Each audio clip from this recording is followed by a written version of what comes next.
twinsies with the guest, by all means, you do so. We'll find out. We'll find out together. The count of three. All right, everybody. Everybody who's watching, you count to three too. Okay, one, two. Look, Johnny Vedmore is wearing a hoodie. That's Spank not America, that's good not boy. that's not free. That's not free. You said 1, 2, and you did it on one. What's wrong with your count to three? What's wrong with his count to three? You have clearly never gone. Okay, so let me tell this story real quick. I used to work with a guy named Shoot Myself in the Foot Josh, and this is why. This is why we were in Bonnie Doon, California. Very beautiful area. We were doing a roof. We had to do, I believe, it was a hectic kind of the presidential sort of shingles where it's just stacked and super thick, and you need a thing called a jingle shark to cut it. Yeah. If you did, it's like basically like a big old. Remember the paper cutter things where you used to put them through? Yeah, it's Oh just like my that. god! Yeah, we used to It's call them just guillotines. Like, oh my god, they're just yeah. the So it's one of the those. feeling as you cut through. You got Mhm. oh. I can destroy the world. Yeah, so it's like that, but it's for composition roof shingles. It's called a shingle shark. Whatever. We're putting the ridge on. This guy's climbing up the ladder. He's got roofing gun in his hand. It's live. It's connected, hooked up to the compressor, all that kind of stuff. Puts his foot down to do it. Puts his gun hand down to push himself up because in his other hand he's got a box of ridge. So yeah, exactly. So I don't know if you guys know anything about coil roofing nails. Okay, if you've ever had the misfortune to have ever operated a pneumatic compressor operated roofing gun, The it's term really simple. coil, yeah, the term coil sounds like it's a little bit, wonky. Yeah, Goes well, in, not just a straight cut. Well, yeah, exactly. Because, but much like a drum for bullets, you pop a coil of nails in, and they're all connected by these tiny little soldered together bits of copper. And so when dude shoots himself in the foot, he the copper barbs kind of get, one of them gets like half lodged in there, missed his bone. Long story short, there's a mechanic over there who's like, "Hey, buddy, I got you. We can do this." And he goes, "Okay, grab some pliers. We're going to count to three. We're going to yank this nail out." It just got between his skin flaps, didn't hit bone. But and so he looks at Shoot Myself in the Foot Josh square in the face. He's like, "All right, buddy, deep breath. We're going to count to three. All right, one yank." Yeah. Because he was not prepared for it. And so it was a little less of an actual hurt thing. It was more, and he got over it a little bit quicker. Yeah. That's it. Yeah, Yeah. but it's just like you replace the physical torture from tensing with like a mental torture of lack of trust in a countdown. That's the countdowns are everywhere. Pulling a nail out of the foot is like a once in a lifetime type of deal. That's a psychological scar you got to live with for the rest of your life. You got to trust that person next time they're doing a countdown, and you're going to go off really half cocked. Yeah, I actually hadn't thought about the consequences going forward, the fallout of mistrusting countdown. I do apologize, John. This won't happen again. Don't worry, we can regain trust over time. I mean, we can regain trust over time. It is my goal to rebuild this bridge with you. I heard you were talking about Marxism. There's so many other important things to talk about, Johnny. Like, Trump getting arrested. Well, it was always going to happen. They're trying to create it, aren't they? They're trying to heat it up. They're turning up the gas. January the 6th didn't go as planned for them, and they are just desperate. I mean, before January the 6th, it was. I think it was we thought that there was going to be trouble sooner. We thought like much sooner. And we thought it was all going to pop off and this was going to be the war against domestic terror starting on I can't remember what date it was. It was some random date that we were just like, we're sure this is a date. And then January 6th happened. It was like, oh, it was meant to be that too. It was meant to be that date too, but it didn't happen, did it? Yeah, I went out, like I watched all the coverage of January 6th for about 3-4 days from different outlets. You know what we're like. We listen to people who tell the truth as well as the people who lie, and we try and like work out what is right and how people are lying to us and how people are telling us the truth, and and where the mix is in between. And I went out to a park. I was in Britain at the time, and I went out into the park outside my house, and there was this lady I see all the time. She's a really lovely lady, really nice lady, really liberal and really sucked into everything like CNN, all of that stuff. And she's British, but she's just like, in love with the drama of America, but she's in love with it in the way that she believes it all. So by the time I'd seen her, I'd watched loads of stuff, and she was like, "Did you see what happened in America? Oh my God! It's revolution, I tell you. They're trying to kill everybody." And it was just like, that is what they wanted to create. And they could create it in a few housewives here and there. They could create it in a few people, like little susceptible people to any narrative who only watch the one channel. And now, after COVID, people are just so disenfranchised.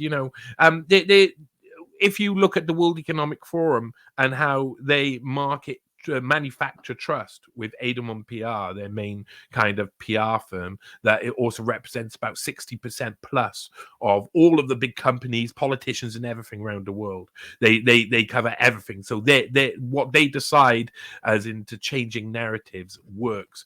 Well, they put out a trust barometer at the World Economic Forum every year, and on the year just before COVID, 2019, they had managed to raise back up this trust in the media by attacking Trump all the time. Loads of people hated Trump because of all of the Trump bashing all of the time. At one point in 2014, 2015, I think it was, trust in the media was down to what they say minus 80%. So 80% of people did not trust any of the mainstream media. They had managed, with all that Trump bashing and the rhetoric, to pull that up to 60% of people not trusting in the media. Well, still, that's quite an increase. And then COVID happened; it's gone back to under minus 80% by the looks of things. So you see this sway. They pull back. They managed to convince like this sort of like minority of easily swayable people. If you put the right pressure on them, they'll go, "Oh my God," and they'll flip between sides. But there's always that 20% of people who believe everything they're told. And what they're doing now is building up something which is much worse than they want to create. Something much worse. They want domestic bombings, and in the past they've wanted domestic bombings before in events, and like so IRA style. And when it hasn't happened, they've pushed it, and they've given people money and they start operations, and then they end up, if it doesn't happen, they end up organizing those operations themselves. And we've seen it historically throughout history. They start bombing the people. So who's going to start like domestic terrorist attacks? Is it going to be people who are disgruntled by this completely and utterly out of control government? I mean, the Democrats are off in a world of their own. This administration is gone. Looking at Biden when he was standing outside asking, being asked questions about Hunter and all the rest of the family receiving loads of money from China, and he's just startled. He gives a denial, and then he steps back a few paces, and it just looks like some dystopian future that we all dreamt could come in the future. But it's like a movie. It's a movie playing out, and they want to create this. They're hoping. So who's it going to be? Is it going to be a real, actual terrorist? I doubt it. I think it'll probably be intelligence services who start off some crap like they always do, like they tried to do on January 6th. As we all know, as we've all seen the footage, we've all watched it over and over again. We've seen people analyze it in like fine detail, and you can see the provocateurs, you can see the people winding people up. They want that to happen again. And you see the scenes outside Trump Towers, and it's so surreal because I spend so much time researching all of these people, all of their connections, and quite simply, every single one of them stinks to high hell. But Trump is able to say exactly what he does himself and all the people around him do about his enemies. You know, he uses propaganda in a really, really clever way. And so that means that he has these really strong followers and they're willing to be outside and march for him. Well, eventually that is a sign that they can use. They can say, well, he's got enough now that obviously we'll see tension. We can put provocateurs in. We can increase tension. We can do things. Still not happening. Still haven't forced anybody into action. Let's fund a few crazy people here and there. Still hasn't happened. Still hasn't happened the way we want. We still can't jolt it. Okay, well, let's just set it up all ourselves and do it all ourselves again. We're the CIA. We've got to get this going on. You know, we've got to get it our way or the highway. And that's what we're seeing around now. We're seeing this whole new world, this new world order, as it's been called for all my life, is the prevailing world order.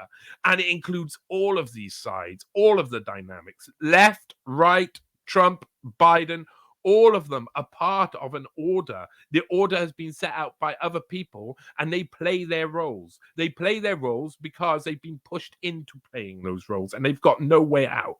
They've been compromised here, compromised there. They've been pushed and they've been pulled, and now they will do whatever you want them to do, and they want you to do lots. And they're pushing for that. You could see it all the time. It's a fantastic moment in history. When me and Whitney were thinking things were going to break it the first time, nothing to us like going to be coming in the future. We this is a rolling ball. They've been trying to spark the fuse, and it's just not happened. I think they're going to just start doing it themselves. Absolutely. And what we were just looking at was barricades being set out in front of the Manhattan Criminal Court building, or the Manhattan Criminal Correction Facility, where Trump is supposed to be being perp walked, which I honestly don't think is necessarily going to happen. They could definitely put him in handcuffs. You got to milk every single moment of it. You know, I just want to say that I think that Trump is the one who's responsible for all of this. I think this is a whole Trump-oriented shenanigan. Before we get into that, let me just say that you two are the smartest guys that I know, but yet you can't use microphones. Be careful, Johnny. When you go like this, it cuts into your microphone. You're going in and out. Steve, you got to point the thing at your mouth. So when you start going with your little, it goes in and out. But that's beside the point. Thanks, Coach. Thanks, Mom. Fucking guys, really. Well, as if we get listen, I was just gonna say, when it comes down to what you were just saying, Steve, like it being Trump's fault and all of that. Why is it his fault? There's a point in 2014, 15, 16 where obviously there was a massive push to put candidates up to make the flagging establishment look good. And this was all over the place. You see these things mirrored in Britain and America in different ways, of course. They come out culturally different. But Corbyn was like, it doesn't make any sense. When you actually look at how Corbyn got into power, the Labour membership elections and how they changed the rules just before and all of this, they knew, or the political establishment know how much they're hated. And it got to this point where they were at peak hate. And when peak hate comes, basically there's going to be revolution. It's going to be at some point. And I think the entrance of Trump and Corbyn, they were allowed entry into this establishment. They were convinced by voices outside, it's the time to do it now. It's the time to do it now. And then they tried it and it worked.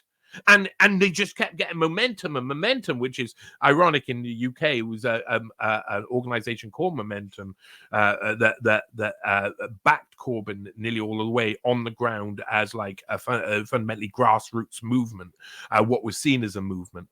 And what you saw is like these people who had always been trying to find a way in to the establishment, sort of like to be the opposition to the establishment, the official opposition to what they saw as the establishment, at least. They've been trying to push in. Viktor Orban the same, and other people trying to push in. And suddenly it happened. All at the same time. Really strange. Just as the establishment the ratings on them and how they and again, you go back to Edelman PR, you look at the trust barometer reviews that they did in 2013, 2014, 2015. He's up on stage. You can find Richard Edelman himself up on stage on YouTube and stuff, talking at them about how, you know, we're at a really dangerous place. We're at a really dangerous place where people do not trust us. People do not want to have these people in power. They think they're doing all of the things that they are actually doing, you know. And so people are really angry, and they knew that revolution was going to come. They put these people in because it's not even like controlled opposition. If you control all of the game, sorry about my mic use, if you control all of the game all the way around, and you control every single angle, and you are the establishment, you are the prevailing order, and other people want to come on to your board to play, they're going to be going past Old Kent Road, all the way around to Free Parking, jail, back to Mayfair, and back to start again, because that's the only route they get given. And that's what they've got. So Trump, if he goes too far, he gets arrested, pushed out of the game, go to jail. Corbyn, if he goes too far, it's wasn't likely to be arrest with Corbyn. They destroyed him. It was like, go to racist jail, where you're called a racist and an anti-Semite when you worked against to fight against racism and anti-Semitism for all of your life, and then suddenly you're pigeonholed as this person that's the opposite of you. Their game is rigged. We know it's rigged. Anybody who enters into their game, you cannot enter into the game. There is no part of the system that you can break in. And I see people doing it at lower levels, and I understand why they're doing it.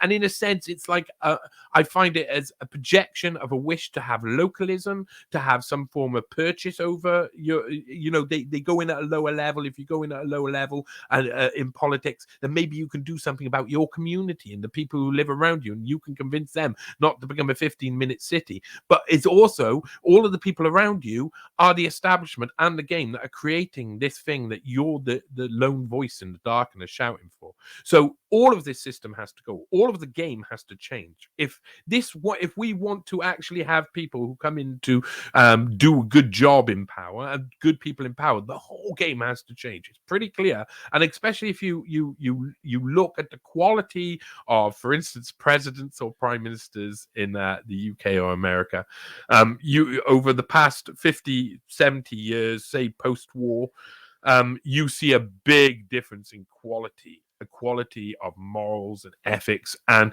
it's when it hits into the mid-60s, it just shoots down. Everybody loses their way, you know, and we all know. I think we all know that came with the assassination of JFK and Martin Luther King Jr. In America, shattered all illusions, and everybody afterwards who entered in knew they had to toe the line. There would be no one like that allowed in unless it is in a completely rigged game. That's, I think, the go with caution, walk with caution with the RFK talking about him possibly running for president. And people are like, oh my God, look at this. This is the guy who was fighting against mandates for vaccines for God knows how long. But it's like, yo, proceed with caution. Remember who he is. Remember where he comes from. I love that. You know, I can't help whatever you learn. You go back. I've gone and looked at warts and all with the Kennedys. You know, all of them. There's Kennedys that are good. There's Kennedys that are bad. You know, the dad of JFK and so. Oh yeah, he was running stuff and doing illegal. Everybody does what they need to survive at the time, and some people will get to power, and what you do with that power is important. And every time, like I look back on JFK and Robert Kennedy, their beauty shone out. You know, really completely and utterly shone out. Their ideas they had people writing speeches for them and giving people the sense of a new world. world that could be created that was actually much more about us working together. And there were forces constantly, dark forces behind them, pushing away to try and get their power inserted. And both of them actually fought. The idea of RFK running makes me want to tear up, because it makes me so worried and scared for what is to come, because history has cycles throughout it, and he's a great man. He's a great man. I really like him. I really like everything You that said he does. Sean out? Yeah. What is that? Shown. It means Shown. shown.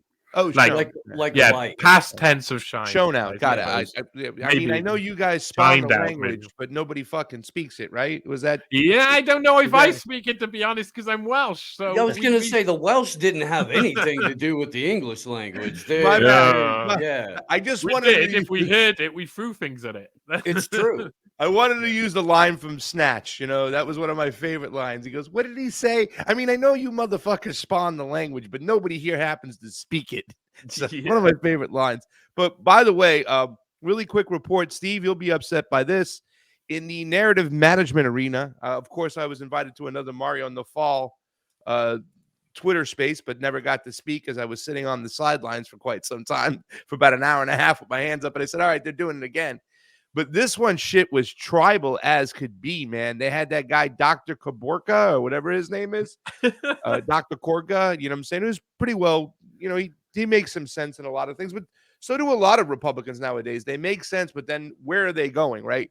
All this time they're spending on Hunter Biden's laptop instead of pushing to end all fucking mandates is just driving me crazy, because there's college kids that we're still seeing dropping dead left and right, athletes all over the place. Like, all right, if you're supposed to be about truth and justice, go after the mandates right now. End all the goddamn mandates. Instead, they're playing footsie with the Hunter Biden laptop, which just seems to be more of kabuki theater. But Donald Trump, and I have it if you want me to bring it on up, but he, in his Truth Social thing, is they're starting to compare the leftist, the radical left. They're using the term anarchist. And inside that tribal back and forth Twitter space, and it was just back and forth and back and forth. And I'm trying to get in here and go, what about the people who don't want to play this left versus right paradigm here? This is a distraction over here. This is ridiculous. And you're both playing ping pong over here, because that's the mentality you want people stuck in. Left versus right, red versus blue. That's what they're trying to do. But they're using this term anarchist. You know what I'm saying? They're comparing anarchy now to the leftists. These leftist anarchists, Tom Fitton used it, and I was hitting the laugh cry button. But they made sure to not let anybody come into this little Twitter space, in my personal opinion, unless they were part of the two-party paradigm. So what I'm seeing playing right in front of us is just more and more kabuki theater. Like, this shit is eating all your time and your space up over this. And it's supposedly over the Stormy Daniels bullshit again. But there are talks that the Truth Social shit might be coming into play. Supposedly, Truth Social took 2 loans, one for $2 million, one for $6 million, and they had the people they took the money from. The investors had close ties to Vladimir Putin. So not only do you have like them going, "Oh, we told you about the Russian shit. He's close to Vladimir Putin." The whole Hunter Biden thing. Fucking Russian oligarchs that own Telegram. One of them's weft up the fuck. Nobody gives a shit about that. I know, Steve. I know. And when the whole China thing with it was an energy company that kicked off money to Biden, right? So they keep on saying China as a whole, not to realize that China has a huge banking industry and a bunch of investments in the states themselves. You know what I'm saying? They're acting like Xi Jinping himself was like, yes, go give Biden $1 million. So they're both playing this paradigm again. China, Russia, red team, blue team. And they're trying to keep people stuck in it. And they're doing a good job. Yeah, it's about going to the issues, though, and working on each of the issues individually. And that's, I think, something we all don't do because we're too busy playing the like red, blue, right, left game. All of this revolves around one dynamic that's important, which is good and bad. That's it, right and wrong. You know, if you're doing stuff that's good, you're going to get good stuff back. If you're doing stuff that's bad, you're going to get bad stuff back. And each issue has to be dealt with like that. We can't just keep going round ideological loops. And I really, you know, I very rarely get called a left or a right nowadays. You know, I used to be, consider myself fully on the left. Like I was the left because that's what it seemed like I was. And then I was like, oh my God, am I becoming right? Or am I even worse? Am I becoming a libertarian? No, I'm probably just an individual who thinks about certain aspects of each thing individually. Individual cases decide on their merit one by one, rather than saying, oh, I need to paint a blanket over there that I can hide in, or a blanket over there that I can hide in, and this blanket means all of this, and if you hide under there, you have to agree with all of these other things too. That, you know, you see when things like Brexit and COVID came along in Britain, you saw people divide up. You saw people how they divided, and they often divided. Like once Brexit ended in Britain, everybody was like, it shattered homes. It had come between people. I really mean it. There was people who were like, I'm so against Europe, and I'm so for Europe, and they were like, and they split apart homes. And then COVID started, and it just like did the same thing again. It just separates like life first did, you know. But yeah, it's this complex mix of individual ideas putting under a blanket, left or right or red or blue, is the problem we've got. It was defined and put in by like sort of like the institution Rhodes started us towards these ideas of only having two options, and both of them are basically the same flavor, and everybody goes, oh, that's my flavor, and other people go, oh, that's my flavor, and suddenly you find they argue with each other about which flavor that they've been given. They don't even know they've been given it. It's just there, and that's the way everybody else does it, so why shouldn't I do it too? The whole thing's just got to go. It's all got to, like, the idea of two basic binary sort of options in everything in life. It's just got to go. It's got to be just like, it's just got to go. Yeah, I agree. And I look forward to some people coming out of that whole mentality. I mean, I remember myself. I was there too. You're like, I was a leftist. So was I, man. Like, you know, and I still kind of, in a way, when what do you consider yourself now then? What do you both consider yourself as? Well, Steve never considered himself anything other than an independent-minded thinking person, and I think that's where we all need to be. And yes, I am speaking for him because he was my roommate for quite some time, and he's my business partner. And I know it's like, you know, the whole I don't play team sports. I love repeating it because it's so true. The mic. Yeah. I did. I adjusted the mic. Maybe I could, but yeah, no, you're correct. Pasta has a label for himself depending on which event he's at. He's a common sense leftist. He's a left-leaning libertarian. He's a leftist libertarian. So I mean, there's a target audience for the leftist, right? I mean, you know. You can see that in yourself. It's so hard to describe what you are yourself. But what do other people from each side see you as? Because as soon as you get, if you look at people who are stuck in those paradigms, as soon as you walk into the room, you are one or the other, whether you like it or not. You are more of one or more of the other. Like I think I'm more of the left when I go to these conservative events. Even when I'm on the left, if I'm in the left events, which I haven't been in a while because I don't know what the fuck they're doing nowadays in the States. We say it all the time. There's no left in America. But I still think they consider me a leftist, the conservatives. But they once again, they can't put me in a certain box because I'll talk a lot about, you know, global entities. I'll talk about the WEF. I'll talk about, you know, January 6th not being an insurrection and elections. They're like, you really think the election was messed up and you're a leftist?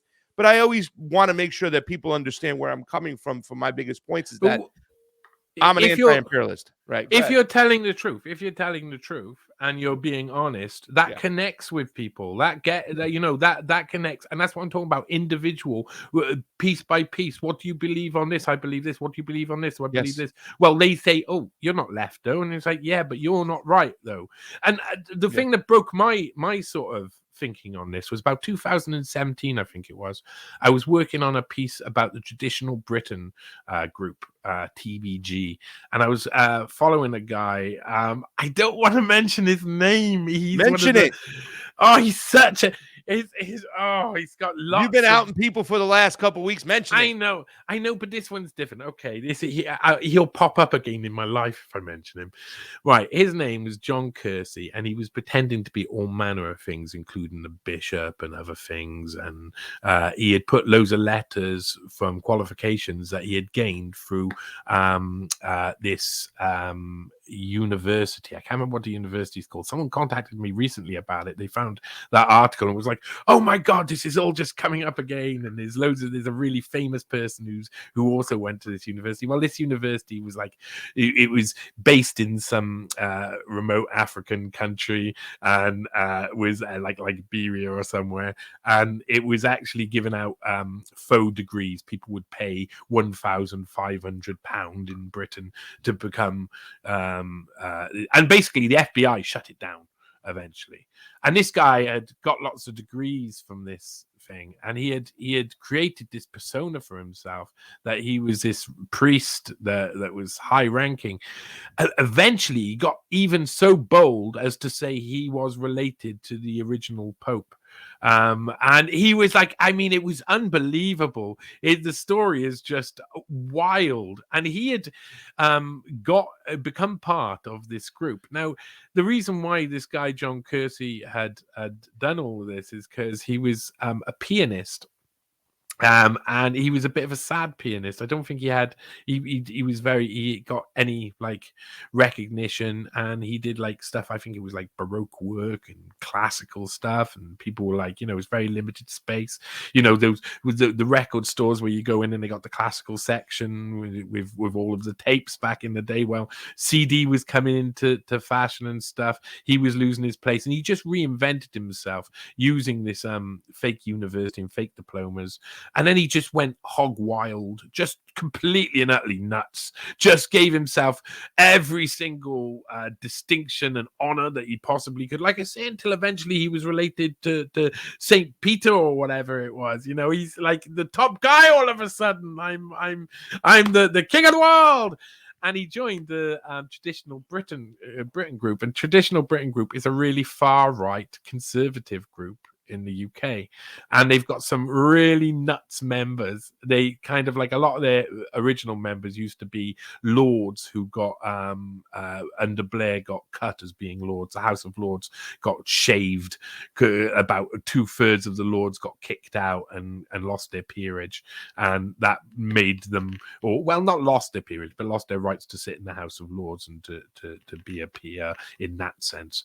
They kept their titles and stuff, but they kicked out they were, and a load of them set up a club, and it was a really racist club. And Richard Spencer went there, and I found Richard Spencer coming to the UK and speaking at this group was really interesting. So I started studying this group, and I looked into the people who were the head of this group, and I got to John Kersey, and he's crazy. I mean, it's just madness, complete and utter craziness. It's so exciting, and so I mean, it was more of a personal journey. It was after I had done two really good investigative pieces, and no one wanted to know about John Kersey.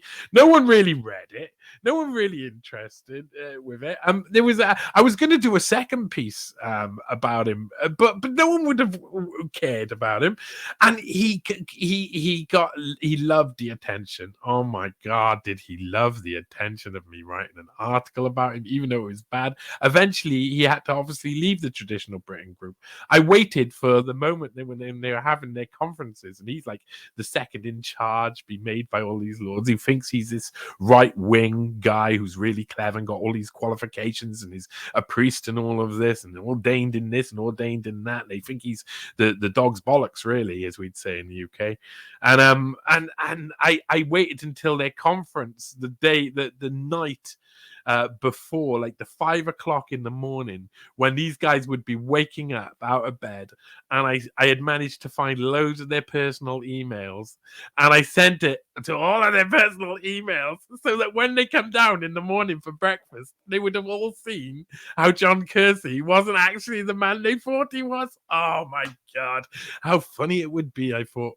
And eventually he had to leave, obviously, because that's really embarrassing. And they didn't really mention it. It didn't really mention me. And I think he attacked me a little bit. Then I, you know, when you do a story like that about someone like that, you get something else happen, something weird. You suddenly have people forever, this will be forever now, finding that article and contacting me and saying, oh, just to tell you, I know John Kersey, and I know what he's doing right now. And they get all excited, and they tell me all of the different things that are going on. So I forever know John Kersey's life, where he is, what he's doing, his movements, where he's living, and etc. And I don't even try, because people just come to me with that information, and he goes around continuing to cause terrible trouble. He's a god-awful man. He's a god. I haven't talked about him once, because he's likely to pop back up in my life. He'll like set up a website to be happy. You can probably go still see his website. I think it's like johnkersey.org or johnkersey.com, and see this guy. He's hilarious. I mean, hilarious. He dressed up in the most fantastic costumes. He claims to be all of these. He even managed to contact, he claims anyway, some guys in Poland who had some old royal title and managed to get the title. All of it's balls. But what I learned from studying this group of really far right-wing people was that everybody was on the left of them. Every single person was on the left. All of the right-wing people that I saw were all on the left, because these people were so far right that they looked over there and everybody's on the left. It's like they don't even see, like when we see right-wing people doing stuff, they see him and they go, what are those lefties doing now? And so that's I realize it's like when you have that sort of like spectrum, that linear, one end and the other end of the spectrum, you tend to find yourself automatically being placed there, but to everybody else, you don't exist in the same place you think you've placed yourself. So it's a useless sort of tool to try and locate where you are ideologically, and leads you to sitting around with people who will do you bad in some way or another. So the people of Traditional Britain Group, I don't think Traditional Britain Group is probably that popular in the first place, but it's probably less popular now. And that's probably because, like, people finding out you've associated with people like that bring all of your cause down, and you're all on the same side, and you're all in the same. You just based yourself in a place in the spectrum, and that's not going to solve anything, because the only way to solve your issues is by going and talking to the other people in the other places, not just talking to each other in a little bubble. And that's what they used to do, just talk to each other in a bubble. They still do that, and that's what's going on right now too, as well. And then, you know, to your point, people ask me, well, what makes you a leftist? I said, well, first off, I'm an anti-imperialist. And, you know, the left used to be the ones that were supposedly against all wars. Now in America, they seem to be the ones pushing for wars. I believe AOC has a recruiting thing today, or like some event where she's with a military recruiter. And I think that's going on. I'm not sure. I didn't dive in too much on Sandy. But, you know, I mean, those are the things when people do ask me, though, Johnny, they're like, oh, what makes you a leftist? I said, well, let's put away the left and the right. Number one, I'm an anti-interventionist. I don't want us going around poking in these other countries. If I were president in some magical land, I would close down the majority of bases in one fell swoop tomorrow. Like all these military bases we have around the world, we don't need them. We're there to make sure that we keep our presence everywhere we go. And this is something that a lot of people who are anti-imperialist left, who go do those work of solidarity, these, you know, the gringos that go to these countries that I meet up with when they go to Latin America and whatnot, you know, they understand what's going on, and that, you know, America is not there to uphold truth and justice, which a lot of conservatives or populist right people actually believe is the case. Well, these shithole countries are going crazy, and if we weren't there, what would happen? They'd be killing themselves. Like, don't flatter yourself. And this is the part of what you think where these people are saying, you're kind of a little bit racist in a way, when they try to say it in a nice way, like the fact that you think that you need to be in Latin America with all these bases and these people can't, control their own government, their own lives, and live civilly.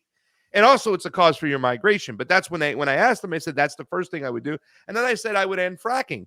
They're like, really? I'm like, yeah, I would end fracking because it's polluting our water. It's causing earthquakes. And That is one thing I would do. I would it's completely. I mean, and just to say on the fracking front, don't you think though that you will always be the place you will be on that spectrum between left and right, or any other spectrum, will only be it will be directly related to where everybody else is and where the people you're communicating with are, because that is how, if you're the most left person in the room, then you're on the left all of a sudden. And it's like simplicity, it's a human simplicity, and maybe it's a universal truth. For years and years, you know about yin yang, you know about karma, you know about everything. What goes up must come down. Maybe it is part of the universal truth that we always think about things in their duality, and that's what we just can't stop it. We just can't stop it because we can only understand what one thing is by looking at another. You can only understand what white is by looking at black, or white next to black. So you have to have the comparison, and we ideologically we are only who we stand next to. Yeah, no, I get you. Yeah, I hear you. And it's funny because as I go to different events for different things, it's in different groups nowadays, and it is the tribal push is there. Like, the conservative movement or the populist right movement, they got moved in because they felt a lot of certain ways when it came to COVID. But now, they're being pushed to believe that China is pulling all the strings. And I think divided. I think divided up again. I mean, this is small divisions. As soon as another thing comes along, you've already got the juxtaposition from the last thing where people are opposed to each other, and then another thing comes along, and then it's like further divided up again. This is just what they're doing. This has got to reach a point where everything's divided up to the utmost, and it responds, and we have to respond somehow. I think it's complete kabuki theater in front of us too, as well. It's complete fucking kabuki theater to move people in a certain direction. This Trump thing too, as well. It's just complete kabuki theater. Has been for a long time. I was reading a book over the past day called The American Establishment by a guy, Rovere. I think his name was Richard Rovere. I go to say Paul Rovere because, of course, Paul Revere, like you think, but no, it's Richard Rovere.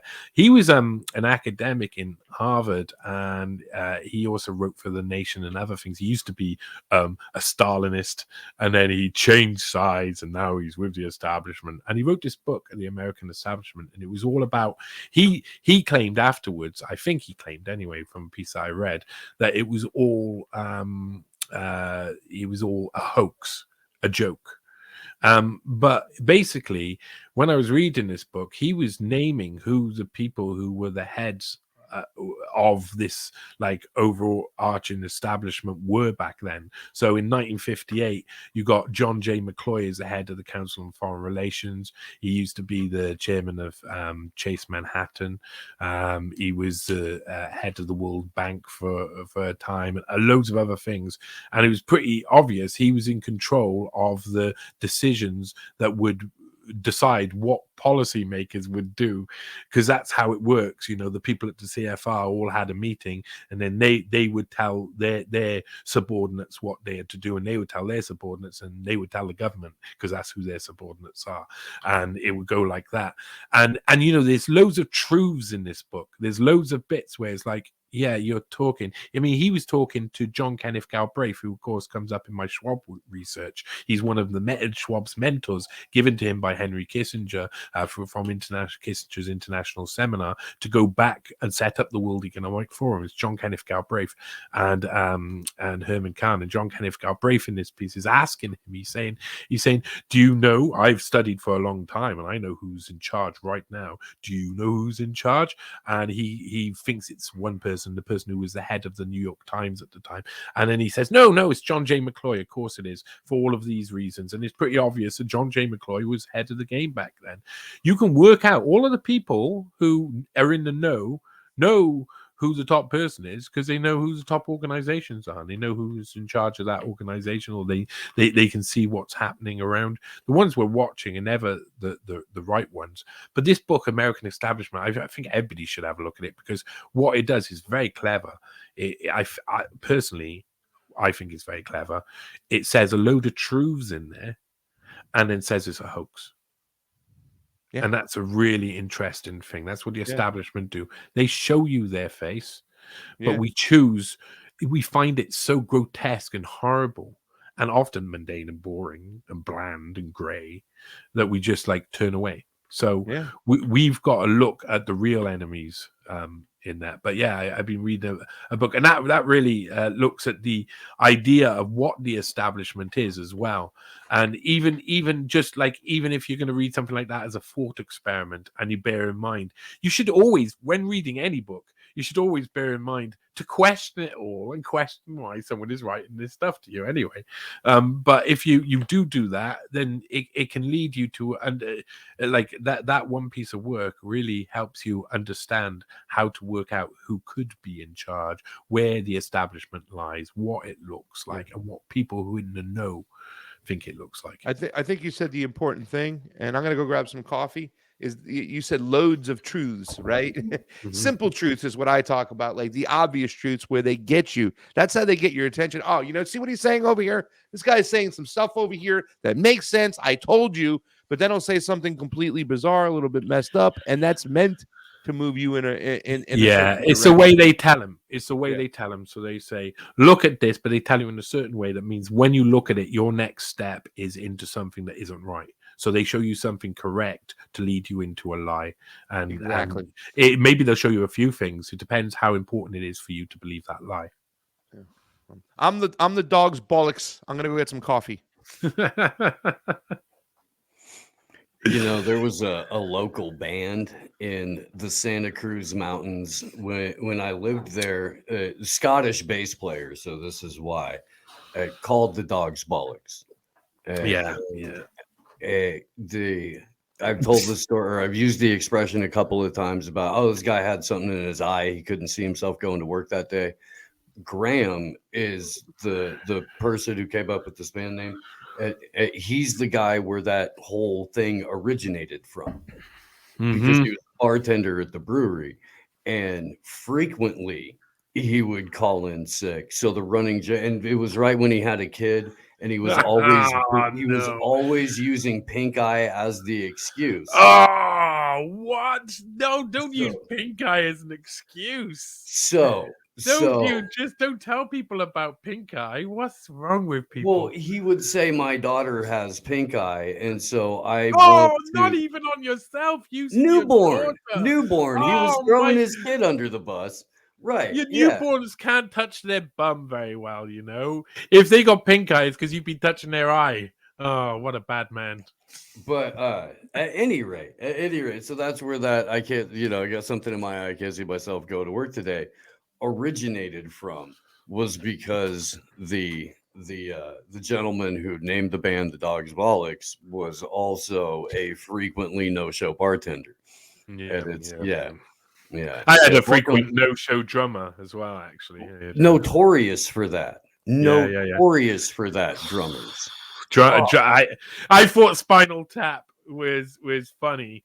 And then again, you could do something which is like a parody and get so many truths in there. so drummers, man. It's just like I learned about drummers from being in a band, like hard life. There were a couple of gigs that we played that we went through 3 drummers before we actually played the gig. Between booking the gig and like having the lineup, and then we need a substitute drummer. We need a substitute for the substitute. Oh shit! I guess we're all just kind of switching instruments tonight, and the freaking yeah. Stressful days. Music. I found it really stressful because I wanted to just write songs and be happy, and I found that if I did that, it made me happy.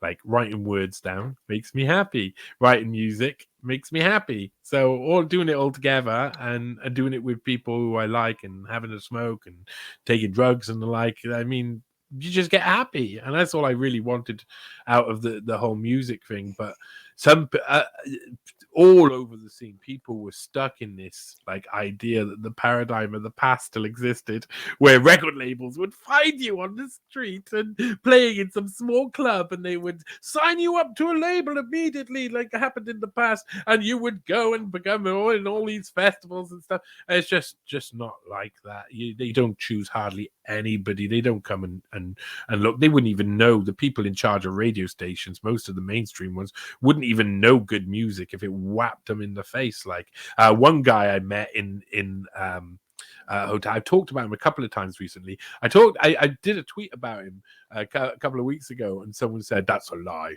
but it was true. It was I used to work in a hotel in Cardiff Bay, and it was right across from this like area where all of the Capital Radio used to play. And Capital Radio was a big station. Capital Radio was housed there. Like, I don't know if it was just a regional or they did some shows, but they used to stay in the hotel a lot. I was night manager. As night manager, I used to just talk for hours to people in the nighttime, and it was a really, really weird incident. Actually, I've really strange. It was like I was looking down through the restaurant at this hotel, and I could see in the distance someone getting something out of a car at about 12:30 or something. And so, like, you know, I often go and ask if I can help or stuff. It often cuts out the middleman. It's a private car park, and all that is out in the middle of nowhere, so there's nowhere to park there and then walk there. You're only going to go across to this mall that's all closed. So I was a bit sus about it. So I went across, and this guy was injecting himself with something, and I was like, "Yo, bro, what you doing?"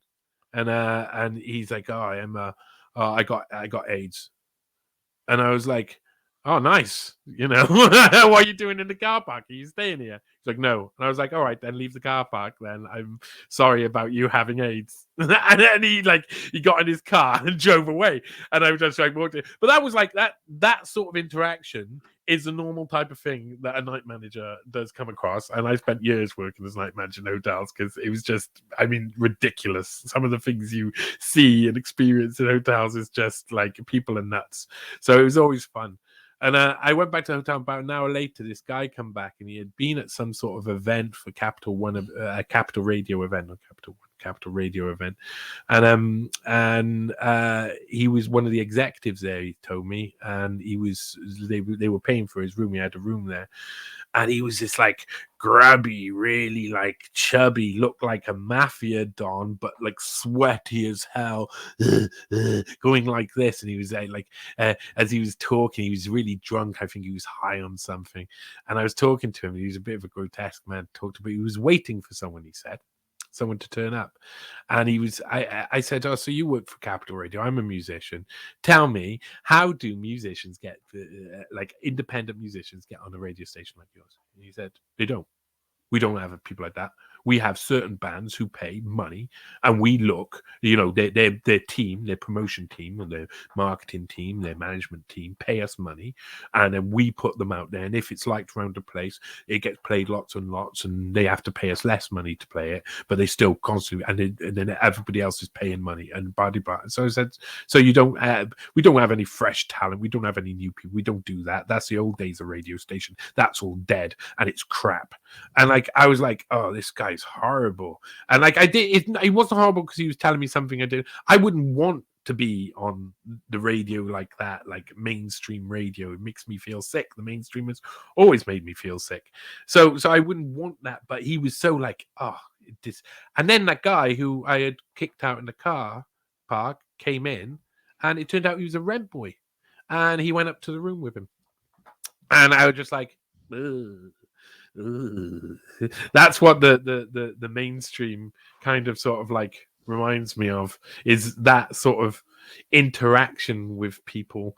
And they don't like, everything's made now. Everything's made to look like it's fresh and new, but there's no independence about it.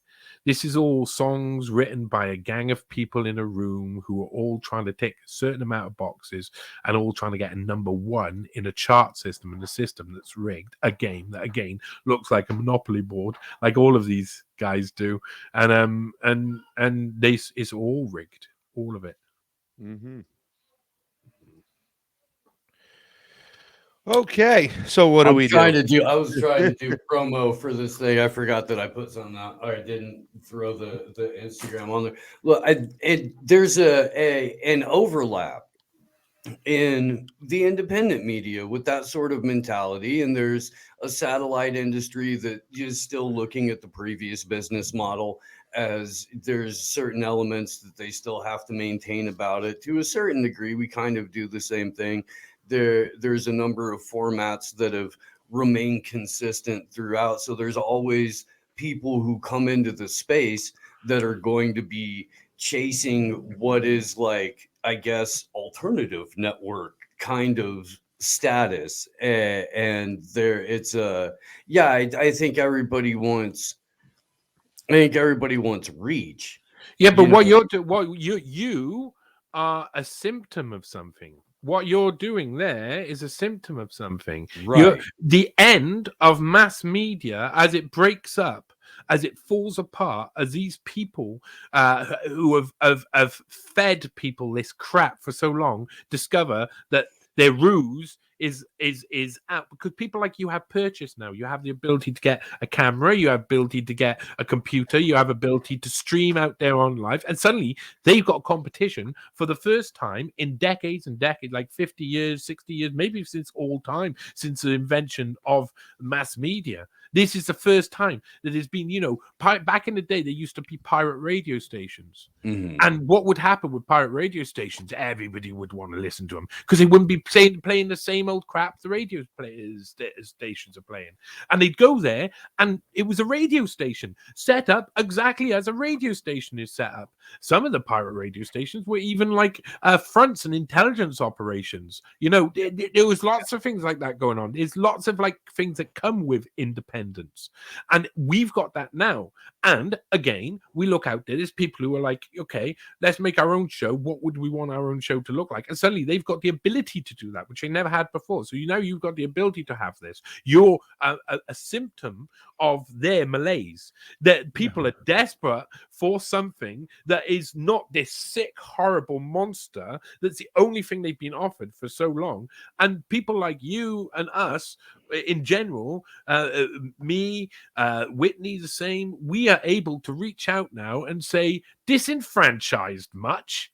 Are you fed up of all of this crap you've been fed? Well, how about if we just talk and then we try that? And loads of people respond to that really well. But still what we've got is the same thing. We've got a system and a game that's been set up by those guys. And so we are just one tiny little area of that game. Mm-hmm. And our expansion is limited.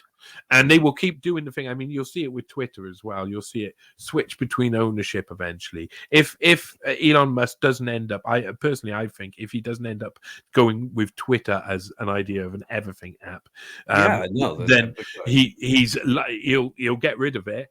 It'll go to someone else, and back again will come a different type of censorship. At the moment, there's still people being censored all over the place. The keys to the kingdom behind the closed doors is what's going on. We keep on screaming like the only form of transparency and justice we'll have is if they let us open up the hood and see everything, which they'll never let us do. But, that's the awful game they're playing behind scenes, because you get these independent voices and they can do whatever they got to do with them. Censor you, demonetize you, put it down, put you over there. They uplift other information that's contradictory to yours. So it is still interesting, even though we do have these abilities to get these cameras and these mics and do these things, we really still don't know what's going on. And we're just battling against an invisible force as best we can, and that's all we can do at this point, is just get our information out as best we can. So there was a tweet that Elon put out yesterday or the day before that are like, some changes are coming to Twitter and here's what they're gonna be. And by the way, if you're not paying me to lease you your identity back to you every month, you're going to be subjected to a reachless bot hellscape. Suck it, peasants. Yeah. Well, that's exactly what you want. You want to hear from the masters, because at least you know who the masters are then. Because this is what a lot of man, the Elon Musk train is such a weird. It's full of some weird folk, and it all goes in line with the Peter Thiel train as well. It really does. Yeah, It really does. And there's some people that are unwittingly not just passengers on it, but like they're running up and down through every separate car going, woo! You know, I spent loads of time looking at Klaus Schwab and concentrating on Klaus Schwab to try and understand where the WEF came from, and the idea of transhumanism and all of this, and this next world we're entering into. And what I realize at the end of all my understanding of that is that I can maybe I'm able to see him more now, because he's come to the end of his reign and there's a new king coming, and it's obvious who the establishment's neo tech like king is going to be. It's obvious it's going to be Elon Musk. It's obvious that he's sitting on top of the mountain at the moment, and there's nothing. It doesn't seem anything. He's got his fingers in so many pies. He knows exactly where he is, and he seems like he's above. Got more power than any of the people who are ruling the countries at the moment. That includes propaganda power. And propaganda power is where all of the power lays, because basically people are made to believe that other people are in power over them. Yeah. That's all it is. So Elon Musk is in a place where he's just so super powerful, and Peter Thiel is making an infrastructure that's it's supported by libertarians and takes away your liberty. It's fucking extraordinary. It's amazing how they get people to move in those spots, because they're so desperate for some form of transparency or justice, right? I think a lot of the people who are some of those who are on the Trump train are just so desperate because they see all these Democrats and the Clintons and the Epsteins and all this other shit, and they want some form of accountability that they just buy into these whatever else is there. It doesn't even have to be the best option or the right option, just any opposing, what appears to be an opposing option, and they just jump on that train, and they're jumping on it hard right now. And what better way to lift a guy than to completely, victimize him? And that's what they're doing right now. I'm sorry, Steve. I was having one of my ritualistic sneezing fits where what Peter Thiel and the intellectual dark web, what Elon Musk have managed to do is not only set the allowable parameters of conversation for the entire right wing, but they've managed to create, they're creating culture. And if you can create culture, then you've got complete and total control over it. And the only way to create that culture, the only way, and the way they're choosing to create that culture, is to create the enemy of that culture. Well, I was gonna say it's a Gnostic, like alchemical type of thing. It's a transmutation. They've managed to, in a sense, they've managed to just make an inverse of everything it is that they're promoting, and then have a captured marketplace for it. It's beautiful. So there's nothing less ANCAP than having your own captured market. And that's precisely what they've done. They've created the agora, and then they put a fence around it, and then they've created the culture inside of it. And they'll encourage that culture inside of it to fight amongst each other and claw for eyeballs and views and clicks.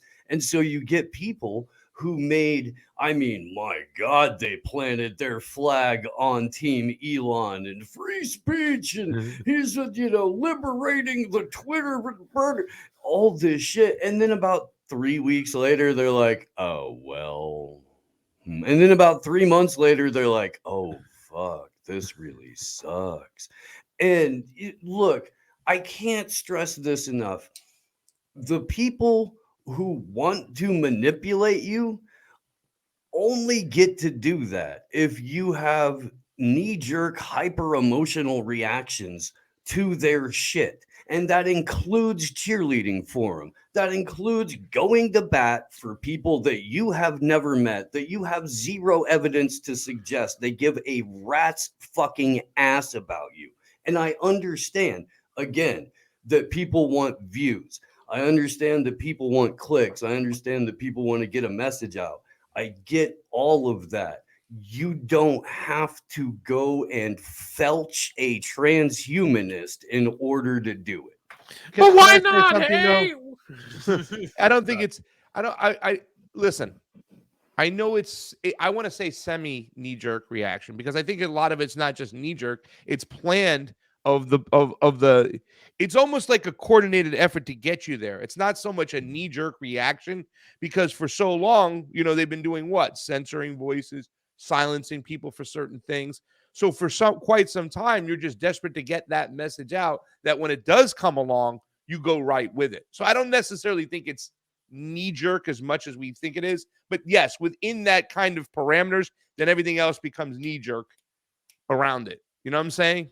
Like I think it's very well planned out. Like you said, Johnny, it's fantastic to watch, right? It's Well, I started watching like the intellectual dark web, were a good route out of ideology. Studying them made me realize like certain truths about ideology that were lacking in their ideology. That's for sure. It's really clever, really, really clever wordings, really clever fallacies used all over the place. I see, Jordan Peterson. I like Jordan Peterson, and I don't like Jordan Peterson. And I think he that's the flavor that he presents to a lot of people. But a lot of people are like, I'm willing to listen to this intellectual. But I think he's a bit of a magician. Anybody who studied like any type of magic knows that the best magicians can use 2 or 3 tricks all together. And that throws you completely because if you do a disappearing trick mixed with a guessing trick mixed with something that you can't even imagine has been planted in your brain just before, if you mix them all together, you can do a really good trick. And I think he does a lot of good. He mixes up certain fallacies in ways that mean that you can't see their fallacies and presents them in ways like that. Lets other people do a lot of his work from. When a lot of these guys started, I was really interested. I listened to all of their stuff and I was really interested because I wanted to know, I wanted a way out of being left. Really, that's what I wanted. I wanted to find a way out of being left that wouldn't end up with me being right. And in learning about and looking into, first of all, I loved them all. Very quickly, I started to say, well, I like a couple more than others. Ben Shapiro, I loved listening to him because it was like listening to someone who I hate. And I don't get the opportunity to listen to someone that I hate. So it's just like, do you pull up for a raged chipmunk? Yeah, I know. To be purely entertained. Yeah, no, I mean, that's something that... It's incredible how much he reminds me of Roy Cohn when he was young during the McCarthy hearings, like when they were really, really going at people. Like Ben Shapiro's got this sort of like this look that gives people all of this feeling of some form of terrible stereotype. We all know what type of stereotype that he then works and plays on completely. And he people plays with on the Napoleon complex, right? Yeah, but also, yeah. But also, he uses like just constant whataboutism. So it's like 95% of his arguments is what about without saying what about. He's talking about what other people are doing to deflect from whatever is being argued against. So he presents an argument about how can liberals say this? Oh, look at all of this stuff over here. And it doesn't make the original argument true. It's a fallacy. So it's whataboutism. And it's a really weak way to do stuff. And that's why I think he tends to target children. I say children, like students, young students and stuff, because he is able to use his word magic on them but not on older people because it's not word magic anymore. It's just like, well, that doesn't make any sense, does it? That's whataboutism.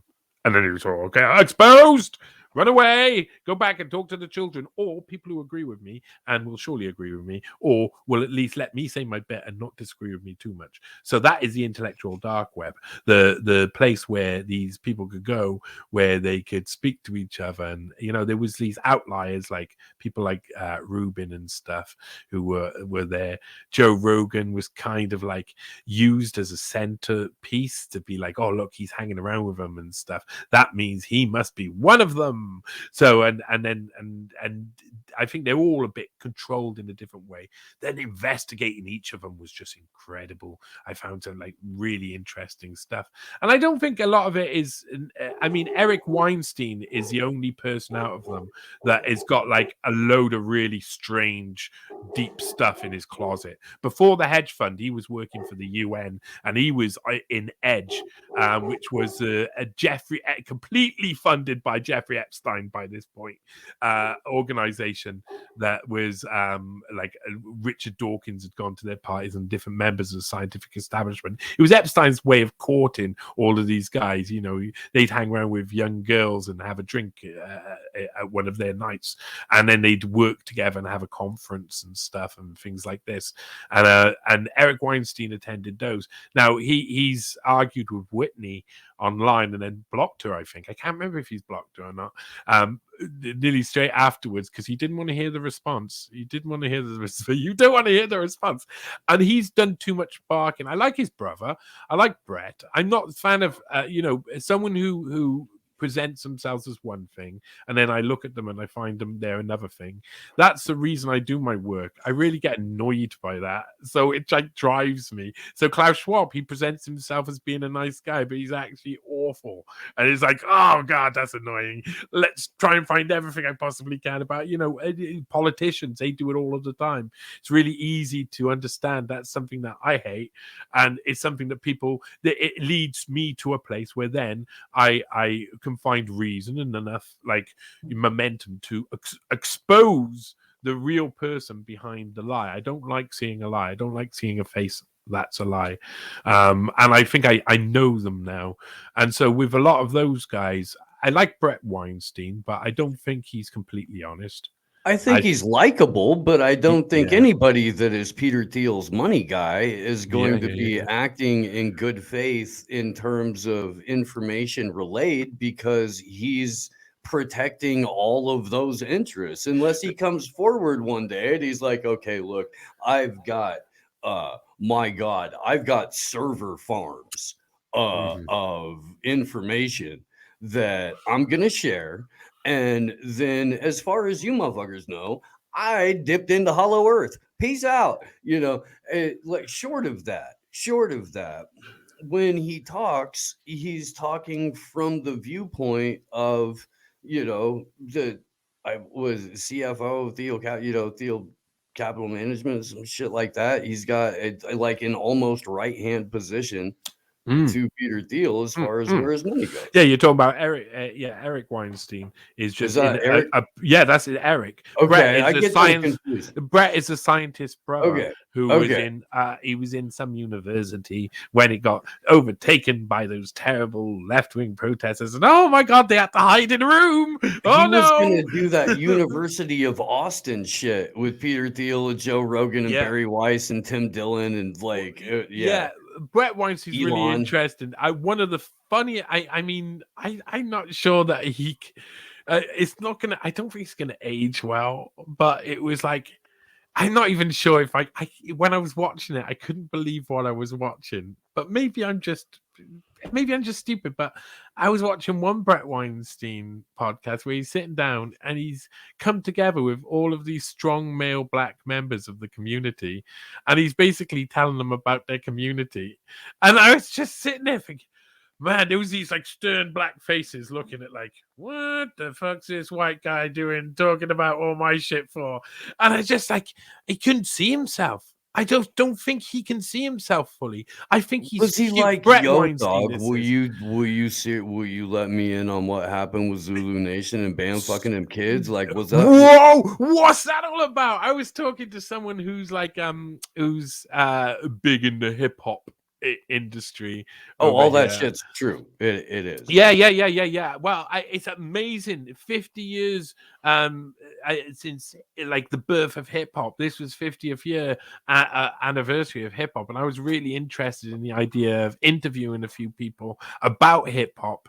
And my old neighbor in Cardiff was a really interesting German guy who had a real love of hip hop. He did like dissertations about hip hop in university. He did one which was like looking at KRS with whoop whoop, it's the sound of the police. Whoop, whoop. Yeah, that's the sound of the. If I go in, That's the sound of a beast. I tell you, in my house, if I go whoop whoop, the little girl shouts, "It's the sound of the police!" straight away, every single time. The best line is overseer, officer. Yeah. Well, he did a whole like dissertation on that. He's a really interesting guy. He did a whole dissertation on how that is and what that is about race. Now, he's also like he's they them his baby. Mhm. So he's into the other side. He He knows. I haven't seen him in a while. Is he great? Where's he at now? Is he in England? Who's this? No, this is my neighbor. This is my. I'm sorry. My neighbor. I'm about talking KRS one was into. No. He's You not. just almost broke my fucking heart here, Johnny V. No. However, there is that whole Zulu Nation, Scott LaRock. Like, I mean, they formed something like him and what's his face? I always forget his name.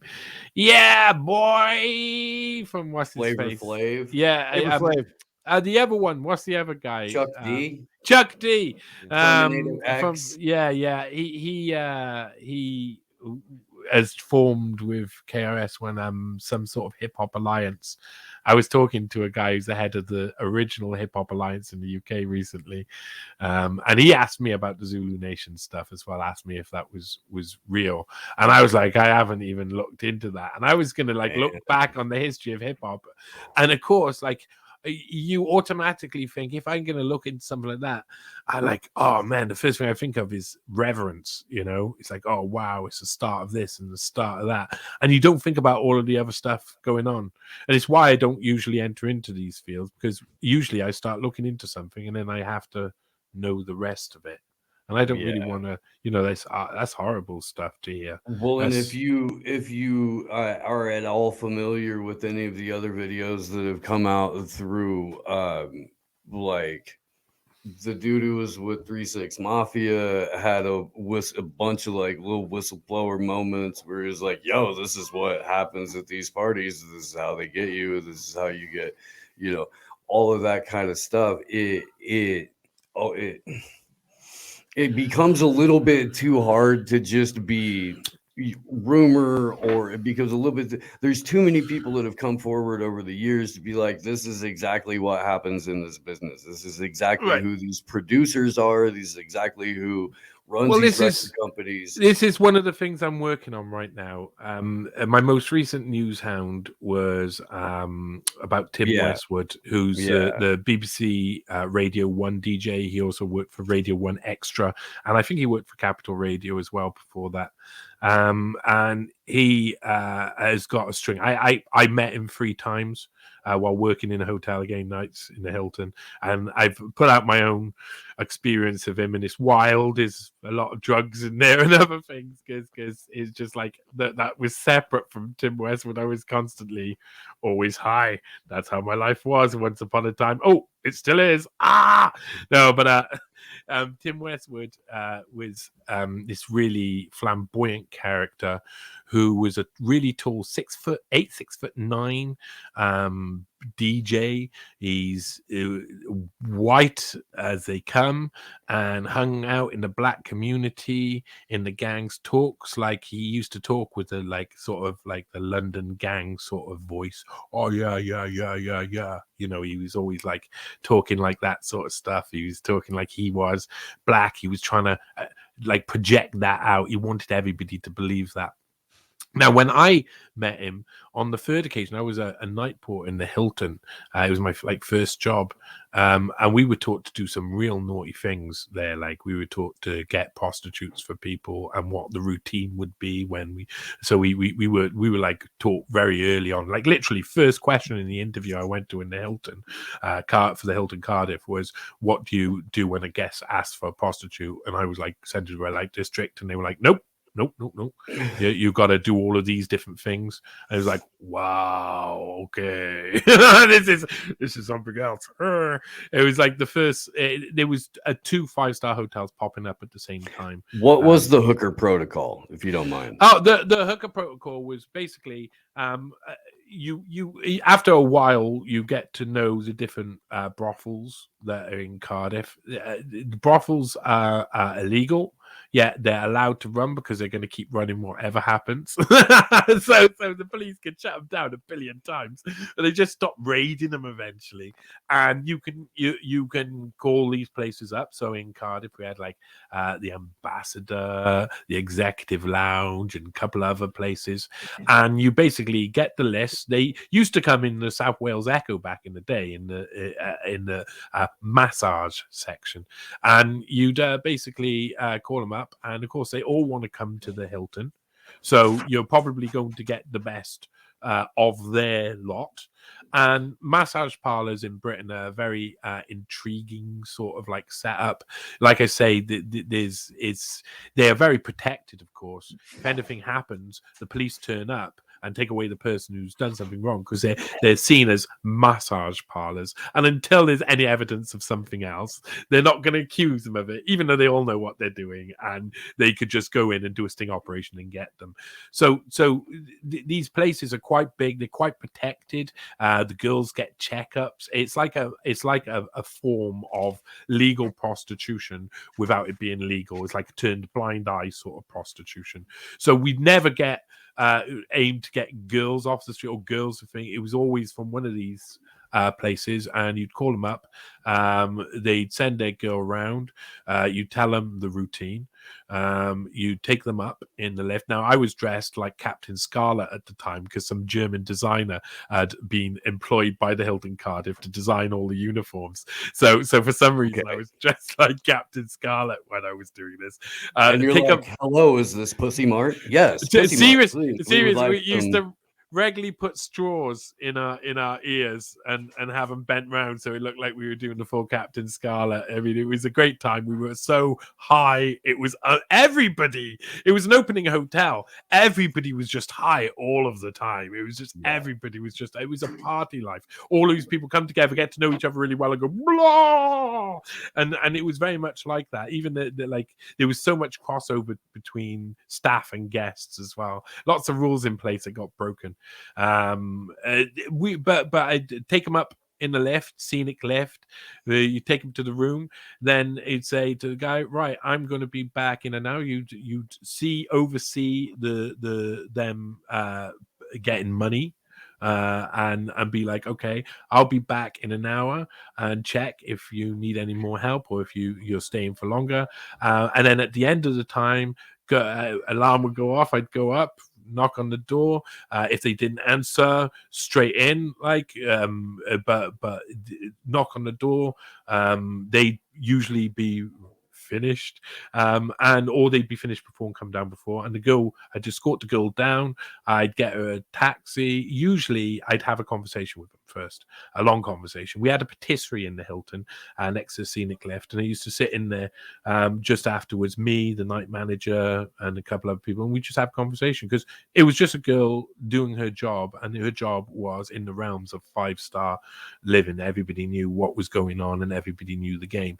But I talked to a load of the girls who came, and nearly every single one of them had boyfriends.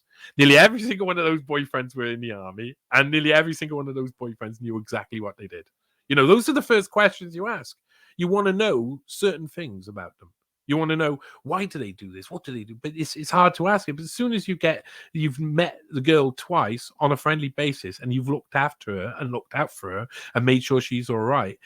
You know, we were always working for tips off the customers. So if we sorted out something like that, you might get dropped £30 or whatever, or 20 quid, and they'd give you something nice. And so you were rewarded for it. But you could either do it one of two ways. You could either be disrespectful, or you could do it in a way that you treat everybody as a human who's doing whatever they want to do, and look out for anything that is negative.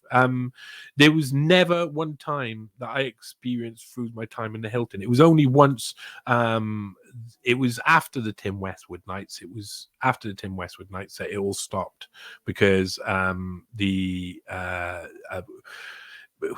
me and this guy Gary stole a Ferrari F355, but we didn't really steal it. Gary stole it and just told me that the guys had said we could take it to wash it, and I believed him. So we were going around Cardiff in the Ferrari F355, and we got back, and all the police were there, and then it was like, you know, there was lots of questions because we had got those guys hookers, and there was loads of questions asked by the police, so we told them all the truth. And then they're like, the Hilton were like, so who told you to do this? You know, they got in the bigger people, who told you to do this? And we was like, from the first moment, literally the first moment I sat down to an interview, I was groomed to pimp out. I was like, just out of college, literally dropped out of college. I was high all of the time. I walk into this interview, and the first thing the guy's like, what do you do with prostitutes? It's like, we don't know. What do you do with prostitutes?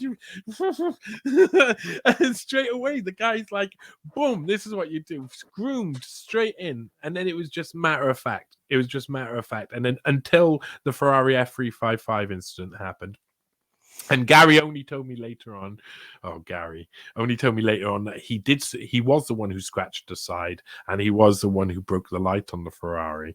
He only told me that. But Gary. I know the guys were very angry and were demanding that the Hilton send it to Italy to be resprayed and fixed. And the Hilton was saying, "Well, you got prostitutes," and they were saying, "Well, your staff got us those prostitutes." So it was all a bit. I got promoted. That's the establishment. That's the system.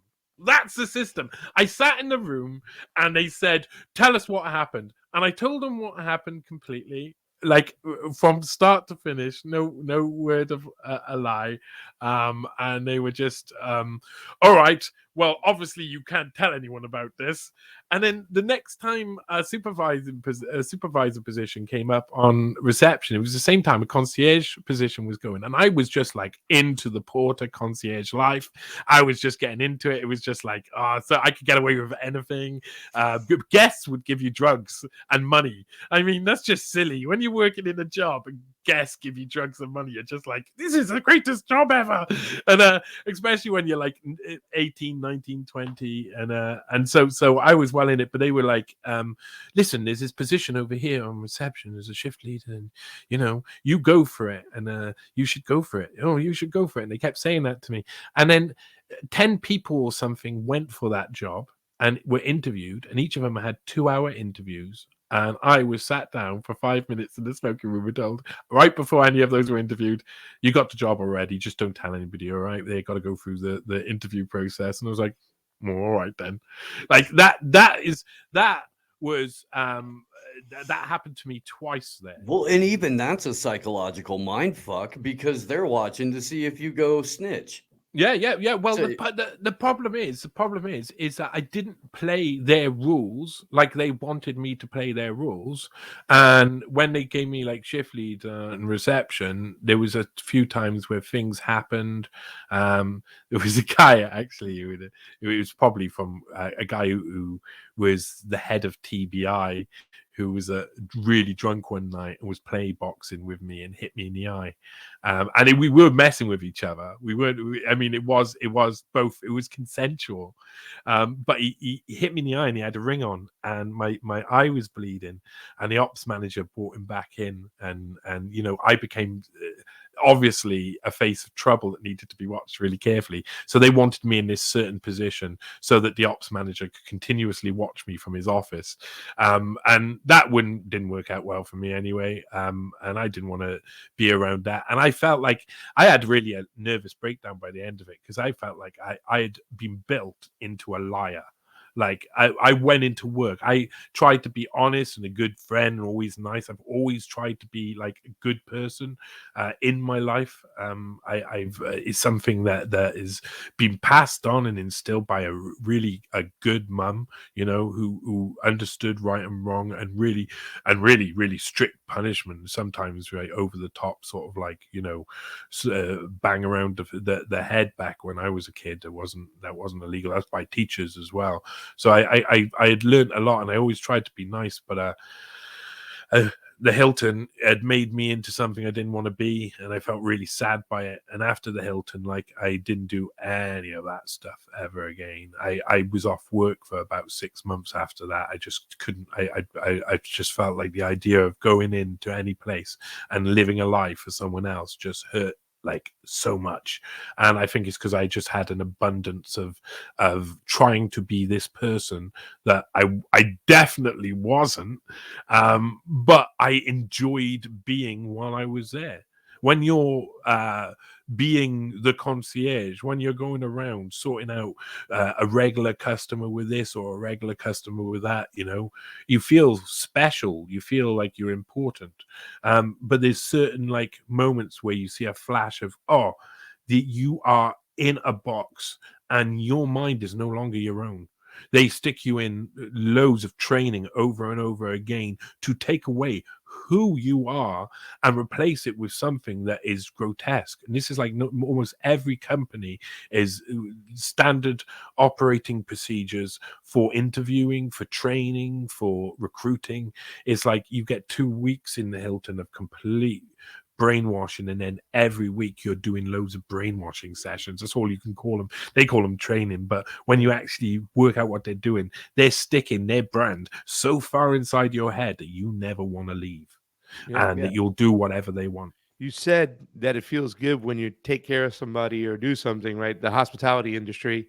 And that's something that I used to just love about the whole restaurant business. And obviously, I think with restaurants, why people are like, why didn't you go more into hotels and you went more in the restaurants, is because the connection to food. Like, you know what I'm saying? I would always have a connection with the food and the chef who made that food and was able to explain that. But yes, I mean, there's something about taking care of somebody's needs as a form of business. They're coming in to spend a few bucks, and you have that kind of relationship with that. There is something that is really rewarding about that. I did my job well. You know what I'm saying? When it's a service industry, as opposed to like when Steve does work as a carpenter, like he might not even have the person who's going to enjoy that house ever thank him. You know what I'm saying? It's like almost like I don't know, like a thankless job of sorts. Now that I mean, you have there's good clients and there's bad clients, and very rarely do you get just an absolute piece of shit. And for the most part, because I have been very fortunate in the people that I worked for as a carpenter while I was learning to do all that, for the most part, brilliant in their profession, very different in their personalities and style of management, but very, very skilled and competent carpenters. So unless they're, and this is, I've also bartended and I've had to wait tables and bus and wash dishes and cook and all of that shit too. And in the same fashion, that unless 9 times out of 10, the bad customer was a bad customer before they walked in. They were taking their bad day out on you. They were taking their bad life situation out on you. And it's not even necessarily something that you did or something out of the ordinary that a human being wouldn't do anyway. But that's the straw or the excuse, and that's what they're going to go off on. So, I mean, really honestly, when you're in somebody's space like that, or when there's a whether or not you want it's less of a thankless job than people realize. It's usually the relationship you have with your boss that it makes it feel thankless, because even when the homeowner stokes the boss out, you may not get a taste. Yeah, you don't get that instant gratification. With food or drink, you get it right away. How is that steak? Awesome. I'm glad you enjoyed it. I'm glad you got it in the right way. You build a beautiful house. You talk to the client. You're never going to get the true joy of the fruits of your labor. Oh, I don't know. I don't know if this is true. Yeah, that's just a process now where we're trying to build something small and easy out here, and some of the experience we've had with people is just like, oh my god, tradesmen who can't do their jobs or say they can do their jobs and then don't do their jobs. It's just, that's universal. It's something that is terrible. And when you have a good job done, we've got one person who does a really good job at everything he does, and he's just like, he's glorious. He's glorious. When my parents were young, when I was young, we were in something called the Seal Knot, which was a 17th century reenactment society, and it was a bit crazy. And my dad used to have halberds made all of the time, like ornate halberds made with beautiful wooden handles. And he had found a guy around the corner who was an amazing carpenter, he was just like, for the rest of his life, he was loyal to him, and and vice versa. Once you find your tradesman, you want to keep them for the rest of their life and your life, and you want them to be. You possibly love them more than some members of your family.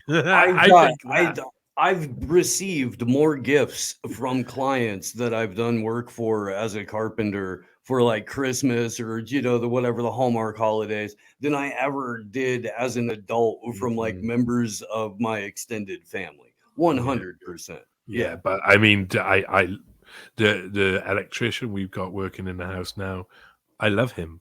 I love him on the spiritual level. He doesn't know that. I'm not going to tell him that, but you should not. You should definitely not. You should not electricians. Keep that in your pocket.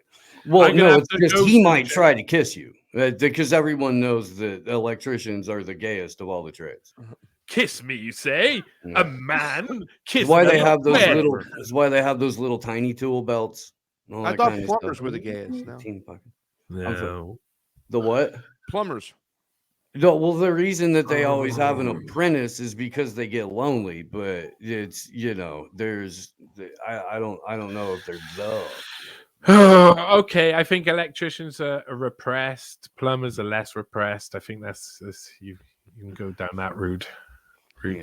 What are the plumbers' pronouns? Oh, in and out. Ooh, right. Flush. Flush or not. Plunge. Yeah, I'm gonna have to go because I'm gonna go and pop in at some point on Ryan Christian, and I'm working on a 3-piece saga at the moment. It was gonna be just 1 piece. It's the thing that's it's like my magnum opus at the moment. I keep finding things that I found something this weekend which is just mind blowing. It should be a piece in itself, but like all of this what I'm about to bring out is just gonna blow loads of people's minds. One person's life could be so full and full of such weird stuff, but I'm gonna pop over. Ryan Christian's having a fundraiser at the moment, so I'm gonna pop over there at some point. All of the gang, your usual gang as well, the gang that you like, is gonna be hanging out over there and saying, well, to that point, there's a distinct possibility that one or both of us may be appearing on this here thing at some point during the day. But yeah, T-Lab fundraising event with the whole gang. Yeah, Oh. the whole gang. That's the whole gang. That's the modern day Scooby Doo gang, investigating mysteries of spooky people. They're not really ghosts. They just want to make you think they're ghosts. They're real people. They're Remember real that. people Remember every that. time. Yeah, Every yeah, yeah. time. Yeah. But That was yeah, the moral of Scooby-Doo. The monsters are real humans. yeah, yeah. Johnny Most of the Vedmore, time. we love you. We do, buddy. Thanks for coming on. Thanks for It's lovely to be on. It's always lovely to you. You're great guys. You're great to me, and your audience is great, and I love you all. Thank you. Well, Heck let's not start getting too kissy and huggy just yet. We got some times coming together. Remember, we're coming to Argentina later this year, so a little stop by your spot. You know. We could do a meetup, or you could come and just stay for a couple of days, or a week, or Yes. maybe more. Maybe you'll want to live down here. I expect to see what the inside of an Ecuadorian prison looks like. You know. Oh, wow. Okay. Well, Why- I'm not sure if why you're going would- to see that down in Chile. No, that seems like it would be a little odd, although perhaps they have these reenactments like we do. And they can, look, go to an authentic Ecuadorian village in Chile. Look, here's an old timey prison, that kind of thing. Yeah, it's possible.